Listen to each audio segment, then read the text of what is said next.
I came to Case because I grew up in Wickliffe, Ohio, which is just on the east side of Cleveland.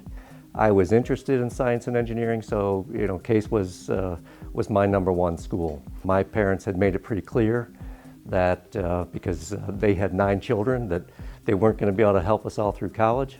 The financial aid office was good enough to me that I could continue, doing my work to earn some money and pay my way through school. I worked my way through college delivering the plain dealer. It was a big route, about 200 customers. Those early morning classes in the winter were the toughest because I was up late studying at night, and then I would get up at 5 o'clock in the morning and deliver 200 papers, and it was kind of physically demanding carrying all those papers around. And then I would get in my car and go to school, and invariably I would have to park on the street 20 minutes away from where my classroom building was and trudge through the snow. And then it was an 8:30 class, and I would show up in the classroom, take my coat off, and promptly fall asleep. When I graduated, I went and I worked at Lincoln Electric as a motor designer for 8 years.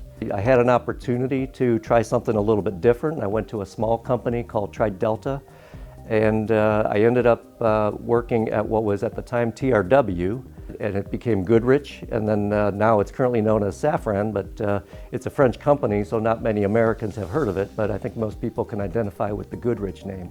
So at Safron, I'm a design engineer, and I design electric power generators. I wasn't really active with Case Alumni Association for a good long period after I graduated, but my sister was. She graduated from Case in 1996, and she wanted to kind of do something different, and so she invited me to kind of take her place.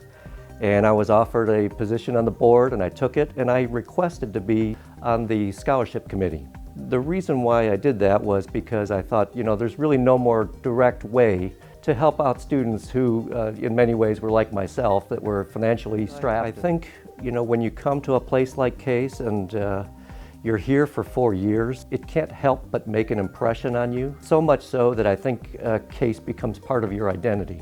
I am so grateful and really humbled to be given this award for meritorious service.